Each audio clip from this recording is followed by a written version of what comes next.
Coach, whenever you're ready. Well, we talked early in the week, and we had, with the midweek bye, we had a lot of time to kind of rally together, get some rest and recovery, and then work on getting better and talking about this game in South Florida. But I always think first on the seniors that we get the opportunity to coach and spend time with. Ari Seals, Kobe Williams, two really special young men. So grateful for them. I also like to recognize our three student managers, Isaiah Smith, Augie Ralston, and Joseph Natty, the contributions that those guys make and the sacrifices and their time.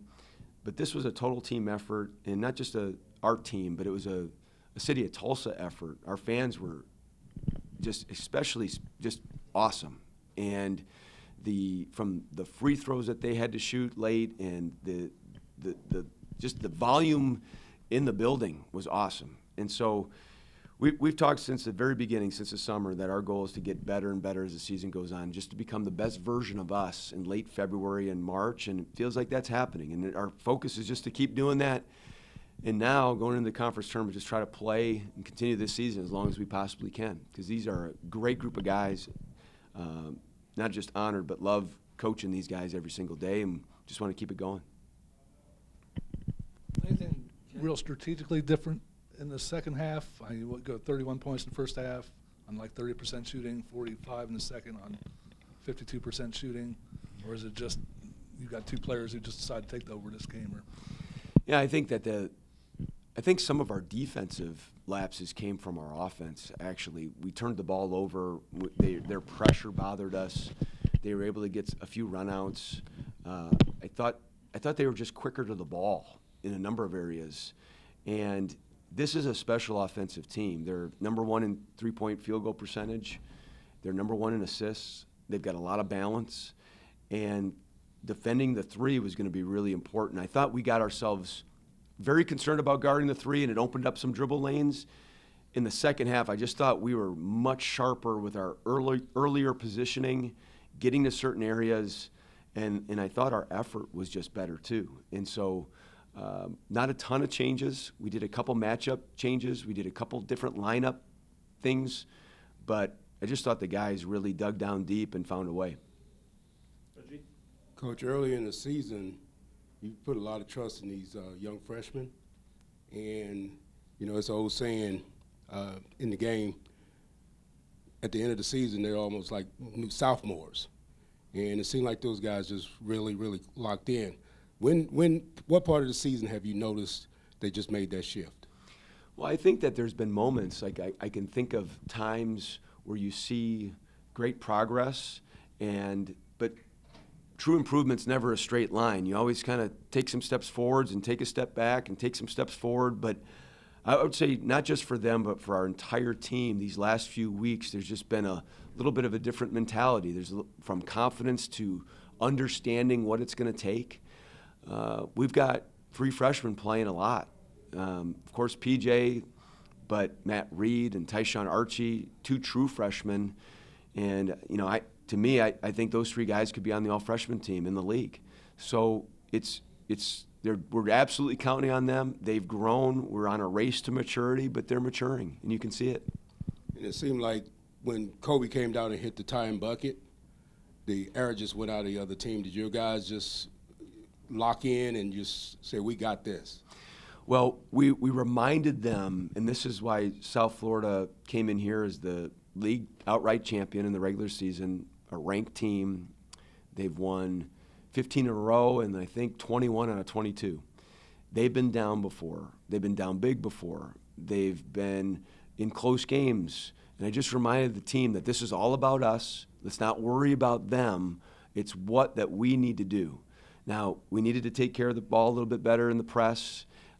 We needed to be a little stronger in certain areas, but our guys grew up today big and found a way against a really good team. Thanks, Coach. Thank you.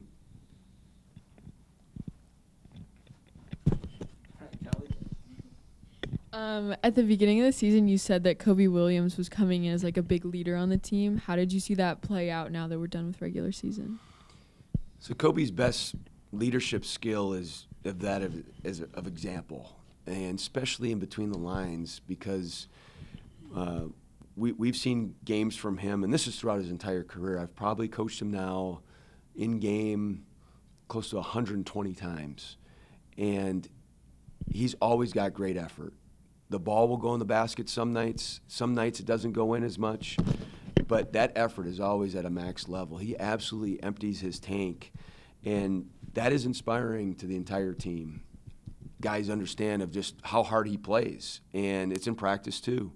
So those are some of his best leadership characteristics, and we've seen it all season long, and it's something that this, of course, is his only year here, but something he can pass along to our younger players as an example of how to do it.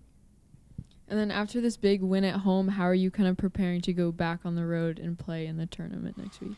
Well, we're going to celebrate this one for a couple hours, and then we're going to start getting ready for East Carolina and in a conference tournament. This will be a new thing for us. We've played road games. We did play the one neutral site game in December. But to go to an event like this where it's win or go home, this is something new. But I know our guys are really excited about it. We've got to get ready for a very good and gritty East Carolina team. And we've just got to be able to really bottle up, Callie, this defensive energy that we had in the second half here tonight, and make sure that that comes with us to Fort Worth, because that would really help. Coach, PJ has been, it's not like this is a big surprise that he's going to go hard in the second half, be aggressive. The way he creates shots, I mean, these people have seen him on film, yet he consistently finds a way to either get to the free throw line or make those, find the penetration in the angles, even though really you were basically going on with nobody else was really taking many shots in the second half except him and Kobe, right? So how does he do that? What is his unique skill set? He's special at, he's all of 6'4", 195 pounds. He's not small. And he's got a way of having such balance through contact, through changing directions. There was a couple plays he made around the basket of just slowing himself down and getting to one leg but still having the touch to make that shot under pressure. And then we were just trying to, because of the pressure that South Florida was applying early in the first half, we were trying to just keep the ball in PJ's hands a lot up front, Kobe's hands, and then trying to be aggressive and getting to the paint and making good decisions. And PJ was able to make a number of them, and Kobe was able to hit a couple threes, get loose. Both of them got to the free throw line, and that was big for us. But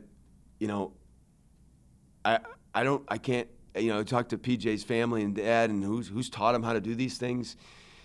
He's been one of those guys that's known how to score his entire life. He's got it, and he's got that feel, and it was awesome to watch here today and all season long.